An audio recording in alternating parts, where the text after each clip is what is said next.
维护东亚和亚太地区的和平、稳定发展，需要坚持真正的多边主义，尊重多年来形成的开放、包容的地区合作架构，走团结、对话、合作之路。美日澳嘴上说自由。まず本日、署名させていただきました日露円滑化協定は、日豪の、安保協力を新たな段階に引き上げる、画期的な協定であると思っています。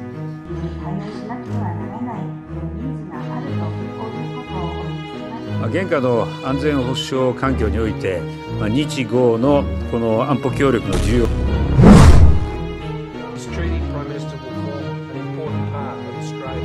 Kesepakatan pertahanan Jepang-Australia dapat menambah bahan masalah serius pada persaingan China-AS. Perjanjian akan memudahkan jalan untuk pengerahan pasukan Australia dan Jepang dan diharapkan akan lebih banyak lagi latihan militer gabungan. Kondisi dapat berkonspirasi untuk memaksa lebih banyak negara di kawasan itu untuk memilih. Mau memihak? Kemana? Ya, sejauh ini negara kita tetap menjadi negara non-blok ya sobat.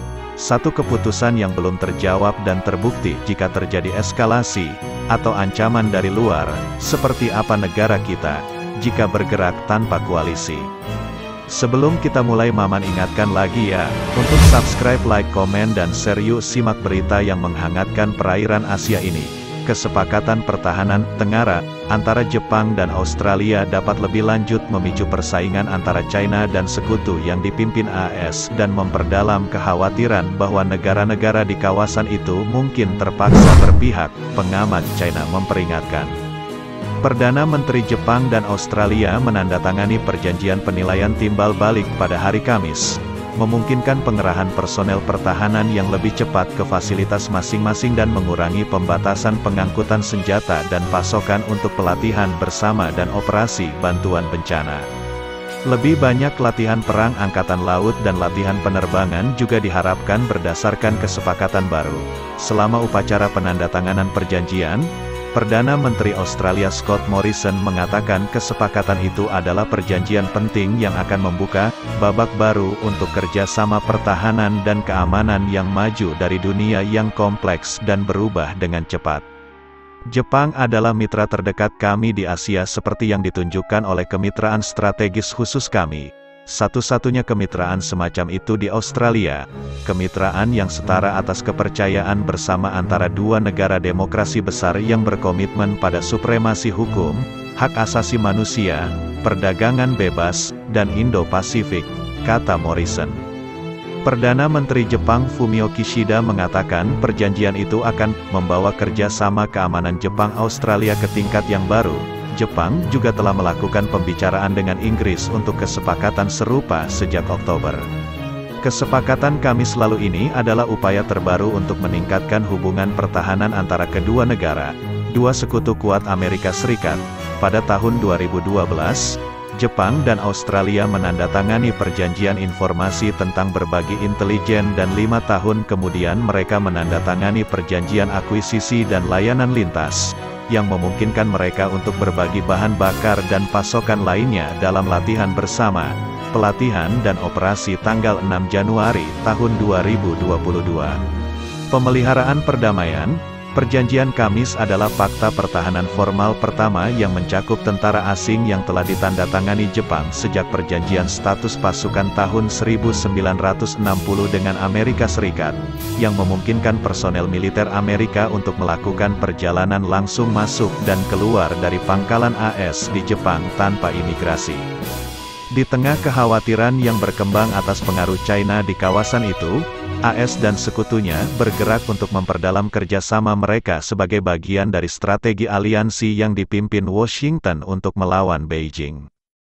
Pada bulan September, AS, Australia dan Inggris mengumumkan pembentukan kemitraan militer 3 arah, juga dikenal sebagai AUKUS, yang juga membuka jalan bagi Australia untuk membangun kapal selam bertenaga nuklir. AS, Jepang dan Australia juga merupakan bagian dari kelompok kerjasama pertahanan dengan India yang dikenal sebagai Quad. Dalam pernyataan bersama yang dirilis setelah upacara Kamis, Kishida dan Morrison mengatakan mereka menyambut baik komitmen AS untuk menjalin kerjasama yang erat dengan sekutu di kawasan itu. kedua negara akan memperkuat aliansi mereka dengan AS, dan berharap untuk melakukan dialog strategis trilateral. Xi Yinyong, seorang profesor hubungan internasional di Universitas Renmin, mengatakan kerjasama pertahanan yang dipimpin AS di kawasan itu menjadi lebih kompleks, dengan China sebagai target yang jelas. Selain India, kerjasama militer di antara tiga negara kuat, serta Inggris, semakin praktis dan penghasut perang, katanya. Chen Xiangmiao, seorang rekan peneliti di Institut Nasional untuk Studi Laut China Selatan, mengatakan AS membentuk lebih banyak kelompok kecil melawan China, tetapi Beijing tidak mungkin mundur. AS membiarkan sekutunya mengambil tanggung jawab yang lebih besar dalam urusan keamanan di kawasan itu sementara negara-negara seperti Jepang menjadi aktif dalam memainkan peran dalam strategi Indo-Pasifik Washington untuk melawan China, kata Chen. Akan semakin sulit bagi negara-negara kecil di kawasan untuk mempertahankan otonomi dalam kebijakan luar negeri dan mereka pada akhirnya akan dipaksa untuk memihak antara China dan AS. Xi mengatakan konfrontasi kekuatan besar diperkirakan akan meningkat ke tingkat yang berbahaya jika India dan Rusia memutuskan untuk turun tangan.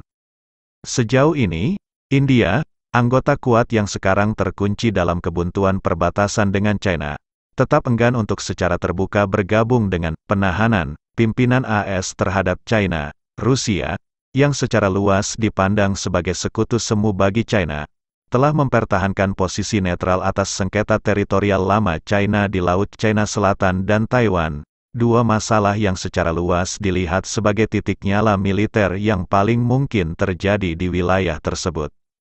Tetapi jika kedua negara mengubah posisi mereka saat ini, kawasan Indo-Pasifik akan menghadapi situasi konfrontasi militer yang sangat serius antara kelompok-kelompok kekuatan besar dan itu dapat mencakup kemungkinan konflik, kata Xi.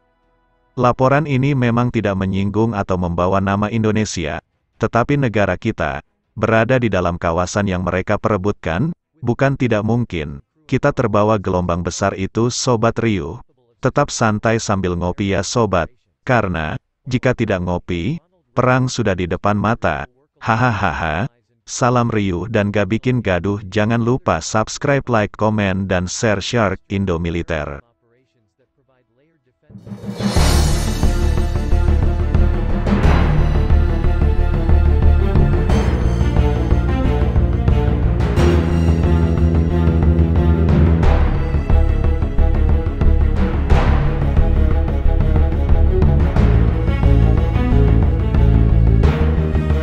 称的反对威压胁迫自相矛盾。美日澳现在最应该做的是切实履行应尽的国际责任。我们敦促有关国家停止美英澳核潜艇合作计划，停止推进向太平